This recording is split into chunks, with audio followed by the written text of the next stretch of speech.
Bill spotted a Moto Guzzi that he was interested on Craigslist that was in town. So we loaded up to go over to do a test ride and look at the bike. There we met Jack, the owner of the bike. He was able to show us around the bike and all the different features on the bike.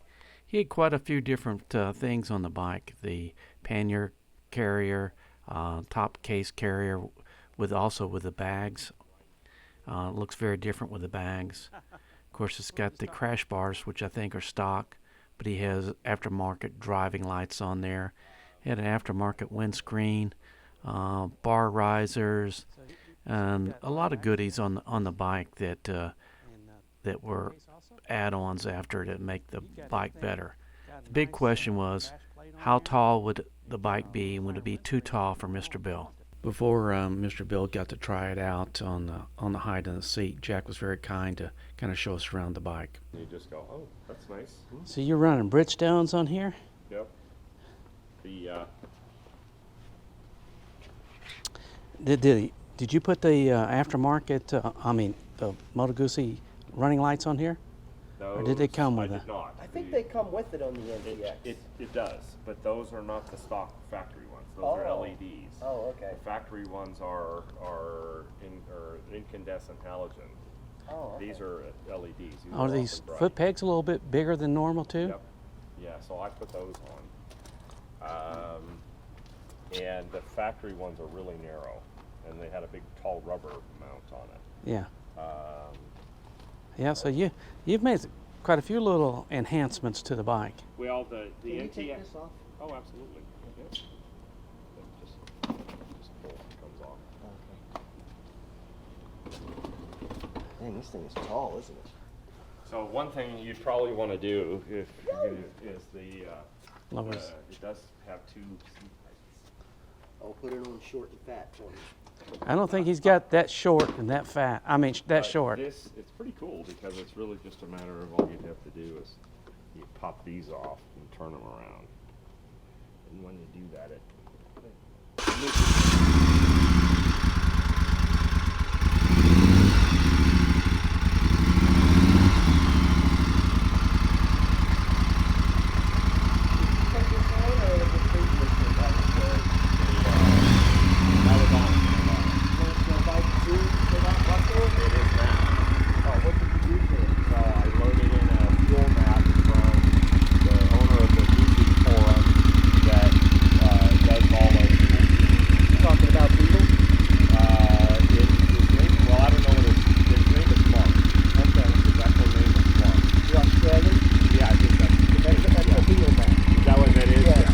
once again, I have a little problem with the sound. So Bill got down here. As you can see, he's getting on the bike, wrestles it up there.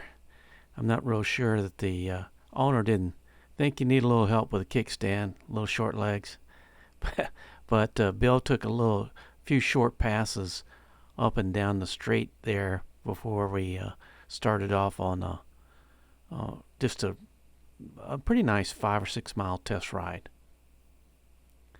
It's not very much sag in the bike. They were talking about links, possibly getting some links to lower the bike. That was one of the things that was for discussion. This was a very lovely bike, so we went out for the test ride. I was following Bill. For some reason, he wanted me to follow him. And once again, the audio wasn't working. I was really kind of looking at him at the stop sign here to see how he did it, so he just went 1 foot down there. This is the same stop sign with his feet down on the Grizzo versus the Stelvio.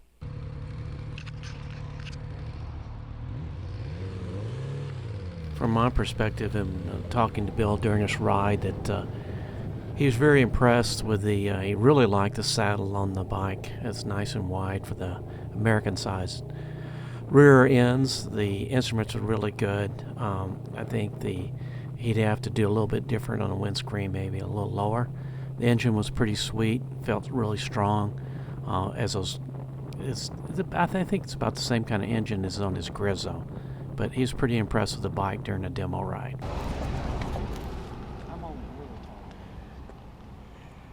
He's a better rider than I am, though. Looks pretty sweet. It looks pretty sweet to me. Yeah, it does look sweet to me too. But the thing about for you is just picking it up and getting it over. Yeah. And the other thing is when you stop, not losing your balance and Yeah. making sure you get one foot Yeah. down. Yeah. But like I said, if you could lower it maybe an inch, I think it'd make a big difference. The thing I like about it is it may be exactly the same on tank as yours. It doesn't feel as wide. And it doesn't push me forward like the Tiger does. And and you got more seat to move back on Yeah. this one. Mhm. And your seat to your foot peg is really good. Big foot pegs I like. You got adjustable things on here. So, you know, if you can just figure out on the height. From my perspective, this was a very sweet bike, and the owner seemed to be a very genuine guy. So I don't think you'd go wrong with $5,700 for this bike. If you're interested, leave a comment in the comment section below. My niece designed this Flat Cap Cafe Racer channel sticker for me, and I really like that. And I'll be giving out a few of those. Please feel free to comment and subscribe. Thank you.